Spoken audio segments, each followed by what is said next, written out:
Hey guys, welcome to Podiatry Practice Mastery. This is the update for this week. We're going to talk a little bit about some podcast updates that you might like, a new idea of using a case study. I'll kind of tell you the background behind that, a reviews page you might want to consider, Provely, and some content from the Podiatry Summit. This is something that Paul Wright did a while ago. And as I go through these, I'm going to kind of share a little bit what I've learned and what I've enjoyed with these. And then some orthotics videos. So both Bartold and the orthotics are kind of biomechanic focused. Let's get into it. Last week, I did an interview with Al. Al is from Profit 911. We talked about different ideas, marketing practice. Big takeaway, I think, is figuring out one target market and who you want to market to, who you really like, and then focus your marketing on that, and then being consistent. These are the people that do my monthly newsletter to all the referring doctors. So I have a list of about 300 doctors. If you want, I might as well just show you kind of what I do here. I don't know if you guys have seen behind the scenes, but let me go behind the scenes with you and show you. Within Google, I have different lists, and within the office, I have this Profit 911 list. And within this Profit 911 list, these are all the referring doctors that I see that I see their patients. And so it has this huge list of, you can see right now, it's about 300 or 400 now. And then as I meet new people, I add them here and I add their contact information. And then it just pulls this list every month and it sends out a letter to them. So it's kind of a neat idea. You might want to consider doing something similar to that. Okay. So that's what we talked about with Al. I switched from Hootsuite to Delivereit. Hootsuite used to do something called an RSS feed. Basically, it pulls content from one place and posts it somewhere else. The big struggle is we're all busy and we want stuff that's easy to do. And so when I posted a YouTube video or something, for example, these podcasts or like this is, I use Anchor, or you can get it on the Google Podcasts or the iPhone one, the Apple Podcasts. It'll post it automatically to like LinkedIn. That's how I use the Delivereit to do that stuff. I still use Hootsuite to post different items. Our ad in the local newspaper, will it work? So I'd put a different type of an ad in there. This is the one on Hallux limitus, and we talk about that. A website hack, if you're just starting out, this is kind of an easy way to start. It's just a kind of a neat idea I thought of. If I was going to do it over again and I needed to start a website and I didn't have one, what would I do? It's kind of a neat hack. I don't know. I think it's a neat hack anyway. And then I also stopped magnetic marketing. That was something that I was involved in for a few months. I've read a lot of the books. I got more content out of the books. The marketing, where it was like a monthly newsletter and an interview, I think it was good. It wasn't even so much for the money. It was just like $60 a month is what I paid.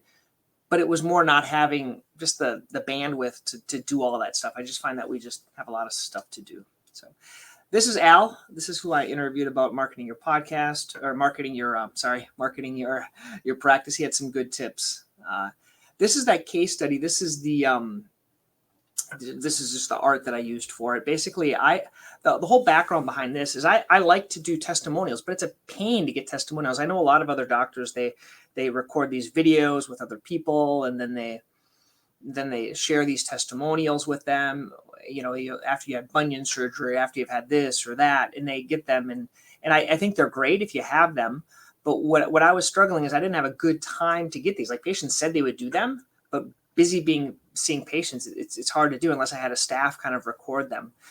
You could take the phone out and do that. It just didn't fit in my workflow. So what I did is I said, after they got better, I went and looked at what was the whole flow of them getting better when I saw them, all the treatments they've done before. And I kind of did this as a case study. This is kind of a testimonial, but it doesn't have any patient identifiers. So it's been good so far. People have liked it. So I thought to you can see the one that I did. I put a little link underneath this video. You might want to try that. This is a reviews page. And originally I got this idea, I think it was from Andrew Schneider. And he has on his business card, or he has a special business card with all of his QR codes and all of his reviews on different, like the different links. Hey, if you want to give us a review here, click here, click here, click here. I just took a little step further and I put it all on one page. He may have already been doing this, but I put all these in a page that I send patients via Patient Education Genius. So when I see them, I'm like, hey, would you mind giving him a review? And what I was finding, I was only getting one review maybe for Google. So I wrote this out. I said, thanks for being a patient. I know that many patients come in from online reviews. Can I ask you a favor? Most patients, when you ask them to do a favor, they'll do that for you. Click the links one at a time. Tell me your experience. Be honest. And then I give them some kind of guidelines. Share your experience you had and how you're doing now, any specific treatment, your journey. And I recommend them writing it out or typing it out before, and they can just copy and paste it in all of these. So this is a way I have Google, WebMD, Health Grades, all the other ones. So you might want to consider doing something like that. It's pretty easy to do in your website. And then to send it to them, I think the key is to just send them an email. Another way of doing it is you could put something on the back of your door with a QR code, and they can just scan it and just go through them. If you want to do just one, like Google, because I think 90% of the results come from Google, you could just do a Google ask. That's why I put it first. This is I've always been intrigued about this. A couple of these websites that people use, they have these things right here down on the bottom, which said so-and-so purchased this. And this is one website that does, I don't know if this is the only one. It's called Provely. And it seems pretty cheap. You do it per domain, and then you put this thing on here. And then whenever they buy something from you, it posts right here. And so what this does is it creates proof, basically social proof that other people are using it. And then they're going to want to do that. So it increases conversion. So just kind of a neat website you might be interested in. And then this is the lecture that I listened to from the Podiatry Summit that Paul Wright did. Bartold kind of focuses on biomechanics, has a lot of patient education information, and also he has this online kind of membership site, which I think was kind of cool. If you want to delve into the biomechanics, this is a good idea. He has some good tips. The main tip I took away is the importance for us being confident with our patients in terms of our recommendations. And you can't just like fake it. You really have to know and what you're being confident about. But the whole idea of positioning, I think a lot of us we're not really taught that. But when you position yourself, it makes you it makes them come in treating you differently. So what are a couple of ways of positioning? Well, if you have a two week or a month wait, sometimes because you're so good and they only want to see you, that's a good way to position, right? But a kind of an easier way of positioning is giving them some information prior. And I'm going to share with you guys what I do to position before patients come in. What they get from me is on my website, drpelto.com. There's something called a welcome packet. So this welcome packet, it goes out to them and it kind of wows them before they see me. So this welcome packet is right here, and it's a big document. It's like 240 pages. And you might think that's overkill. No one looks at everything, but what it does is it kind of wows them before they come in.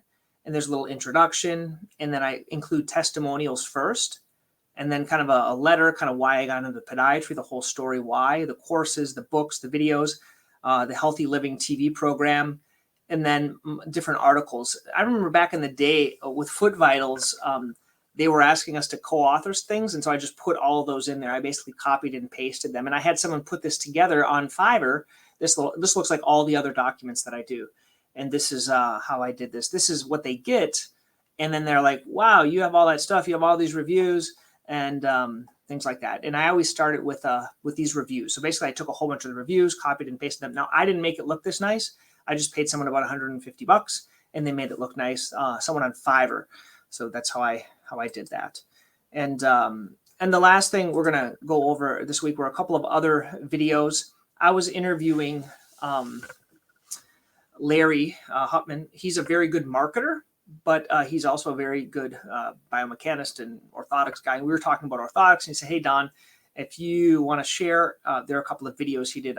So I think it's good. And this is the same thing I noticed with Shockwave. The more I learned, the more I was able to do. And so if you know where to learn stuff, you're going to be doing more. So if you want to do more orthotics, you have to learn more about orthotics. And so two ways are these two lectures. One is How Orthotics Work, and the other one would be, it's called an At-Home Biomechanics Fellowship. Kind of a couple of ideas that he puts out there. I think it's cool. And you might want to watch those to kind of learn about doing more orthotics in your practice if that's something that you want to do. So anyway, that's what we're talking about this week within Podiatry Practice Mastery. Let me know what you guys think. Let me know how things are going. We've had a couple of people, it was funny, just to give you some feedback, a couple of people did buy the that course on webinars. But what I found out is one bought it just because I offered it and didn't have a chance to look at it. And the other person bought it just because he wanted the slides. So I'm thinking more people want things done. And so we recently did one of these webinars, and within that group, within that course, you can get all these slides if that's something that's interesting. If you just need more help, if you want to learn more, let me know. Okay, once again, guys, thank you.